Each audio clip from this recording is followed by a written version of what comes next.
provides consistency and transparency for communities as well as for businesses and industry. And we have to make sure that we're not only looking with our investment dollars to invest in disproportionately burdened communities, but that we're also providing an investment of resources, as in personnel resources, as in careful attention to enforcement and compliance rates, explaining what compliance looks like, really delivering that to communities where if your baseline is non-compliance, you think that that's normal. You may not know that non-compliance exists because you think that that's just the way businesses operate, and that's not okay. So there's a big focus on enforcement in our work, as well as predictability and consistency in the development of regulations, and outreach and engagement in the same. Well, pretty triple month. Let's talk about enforcement. You in the middle of September, sued 5 of the largest, if not the largest, oil companies, ExxonMobil, Shell, Chevron, ConocoPhillips, and BP. And a lot of Exxon fans here in the audience, I guess. Talk a little bit about what the end game is here. What do you hope will come out of this? First of all, what did you sue them for? I think it's a pretty long list, as I recall. But what do you hope will happen? Well, good evening, everybody. Good afternoon, everybody. First, let me just say how much a fan I am of the secretary here. I had the honor to serve with her in my office, and proud that we're close partners and fighting the same fight as we go forward. Our case, which I believe is a game-changing lawsuit against the major fossil fuel companies that you mentioned, is a game-changing case, and it has a set of different causes of action. Chief among them is a public nuisance cause of action, as well as some causes of action around deception and false representations. Another one that's unique to the Attorney General for destruction of natural resources, and then some around the issue of products liability. It's the most broad sweeping set of claims brought by the largest economic entity and largest geographic entity in the United States of America thus far. So, and that entity happens to be our great state of California. So when we move aggressively like this, it can move markets, it can move issues, and so we're excited and grateful for the opportunity to be involved in this way. And one of the major things that seek two major remedies that seeks. One, stop lying. This is the case about climate change deception. The knowledge of climate change being caused by the fossil fuel industry, as revealed in internal memos and commission studies and speeches given to employees since the 60s, and lying about it, recognizing that it's a problem for their economic future and their ability to profit and to pad their profits. And so they had to lie about it. They had to dilute the science. And they have continued to do that even today with greenwashing, the most recent form of that lying. And so we want them to stop lying to the people of California, the people of our country, so that we can make informed decisions about policy and where we go from here. That's number one, stop lying. Number two is create an abatement fund, a fund that will help provide mitigation and prevention and resilience as we address exactly what they forecast and foresaw decades ago: extreme weather, climate change, all the challenges. The wet's getting wetter, the dry's getting drier, superstorms and wildfires and droughts and everything that we're facing. They need to help pay for our ability to deal with those challenges that they've created. So the oil companies will say that we're just meeting demand. What can the state government do around the consumption side? I'm talking about the business and industrial part, the petrochemicals, aviation. We have some of the largest ports, particularly in America.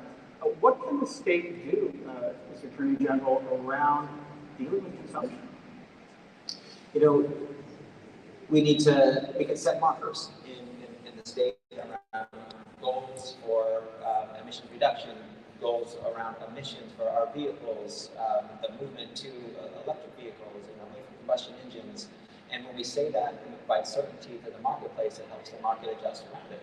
And we also need to hold folks accountable when they're violating the law. The law is not a suggestion or a recommendation or an option. It is there to be followed. And when we hold the petrochemical plastics industry accountable, when we hold PFAS companies accountable, when we hold the oil industry accountable, that all creates a level playing field where people are following the law. we need to be loud and proud about our commitment to climate change. We also are to climate change action, and we also need to make sure that we bring our workers along. The just transition is very important, providing that pathway so that workers can benefit the clean energy economy as the planet does and as businesses do. So the oil companies are it's not the beginning, it's not your first rodeo, you've done lots of other actions, but you work in a similar playbook with the plastics, PFAS, as you said. I mean, you're working your way through the alphabet from oil to plastics. And what's the message in all this to business? The message is that when you violate the law, you'll be held accountable.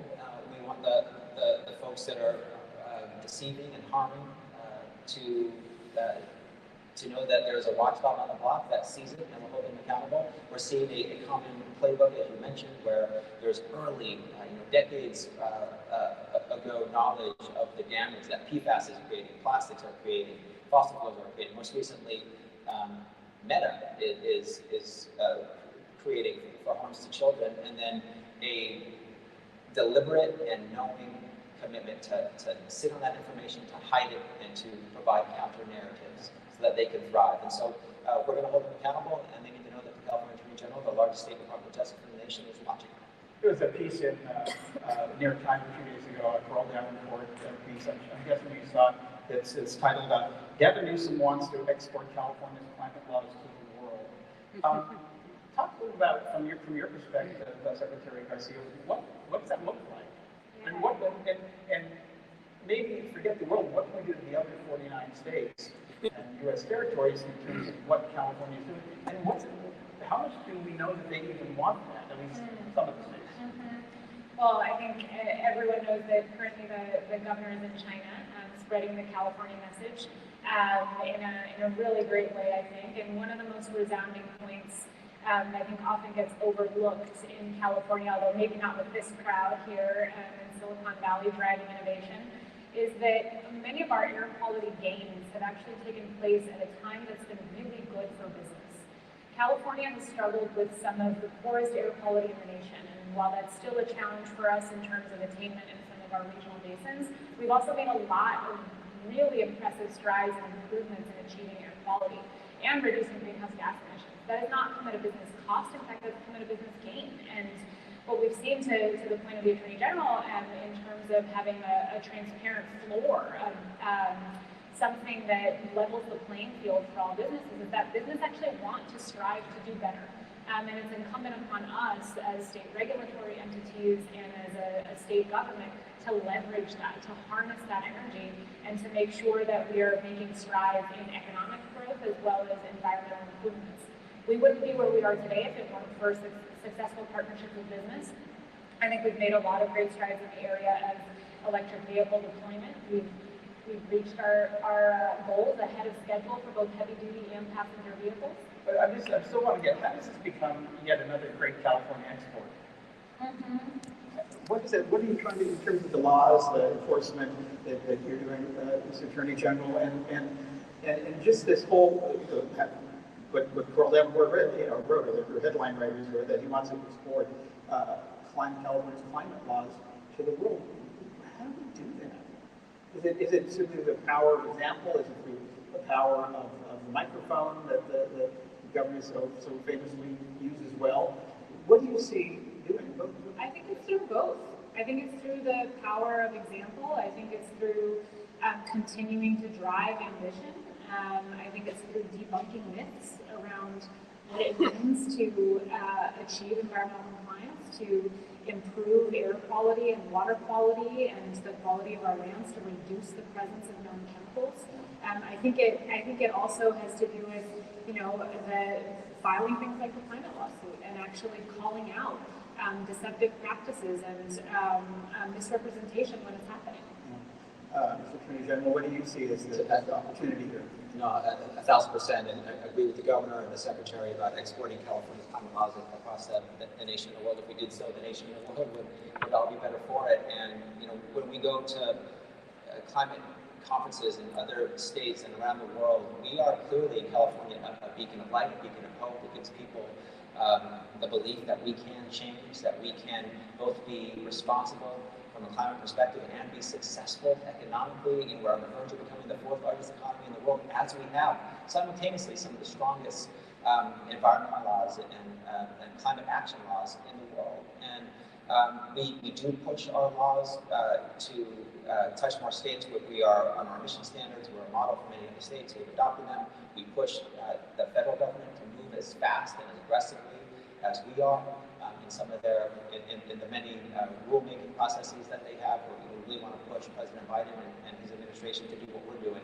We think we're a model. If you take the blueprint and the playbook of California and you apply it in every state and this nation, we will be better. But do you think that there's a certain amount of, well, that's California? I mean, it reminds me when Gavin Newsom was the mayor of San Francisco, he used to describe his jurisdiction as 49 square miles surrounded by reality. Don't you think that there's maybe something there that people would say, well, California is its own thing, and it doesn't apply to us? Or New York applies to New York, and they apply to Washington State or a few other largely blue states. How does this become an all-state thing? And I think driving consumption patterns cannot be, overstated. I think we're, to your point, we're the straddling between the 4th and 5th largest economy in the world. Again, we've shown that an economic imperative can also be coupled with environmental imperatives.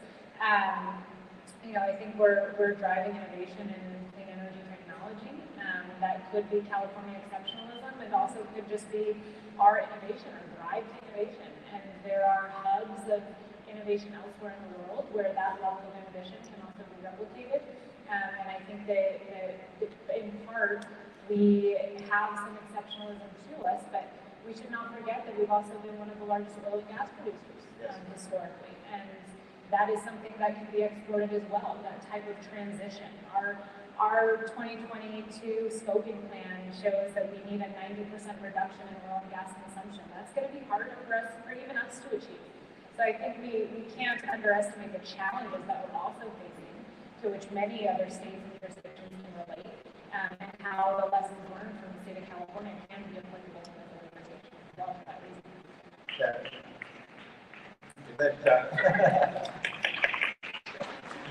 The clock is running again in a horrible way for another 20 minutes. But I'm asking both.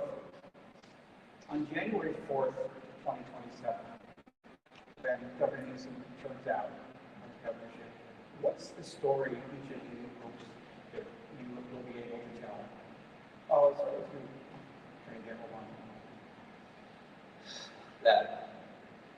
I think the governor will tell, and I hope that I'll be able to tell as well, that we were part of one of the greatest chapters of progress in the history of California, and that we met the moment and rose to the occasion on the biggest challenges that we have, that we led with our values, with the best interests of our people. We followed the facts, evidence, and science when it comes to many challenges, certainly climate, but other things like gun violence and global pandemics and other challenges that we're facing.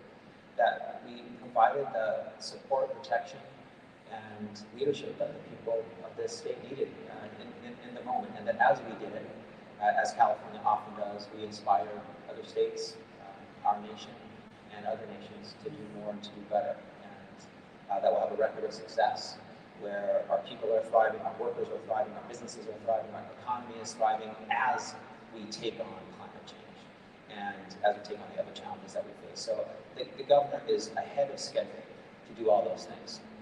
He's an incredible, courageous, visionary leader, and I believe that's what he'll be able to say, and I hope I'll be able to play a small part in that. Secretary Garcia? Yeah, I think that's very well said. I mean, I think in the space of business, technology, and innovation, I think that we also build out the clean, green future that we want to see. And of course, I'm sitting here with the Chief Law Enforcement Officer for the state, and come from a litigation background myself. We're obviously not afraid of that sort of venue to try out new things, but I think at the end of the day, we want to start building the good.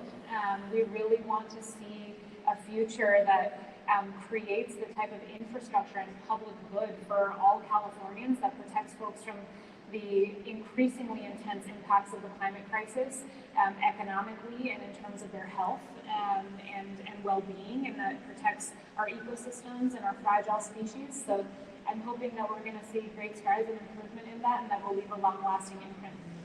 Well, I'm going to go out on a limb here and say that I think this audience here is rooting for you both to succeed in all this. And on their behalf, I want to thank you, first of all, for being here, but thank you for what you do, for the leadership that you're showing, but also for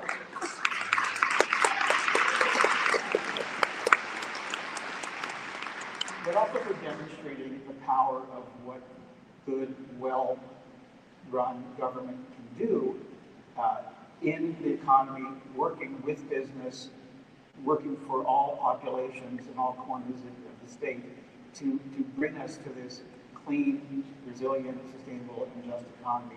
Please join me in thanking Yana Garcia and Rob Bonner.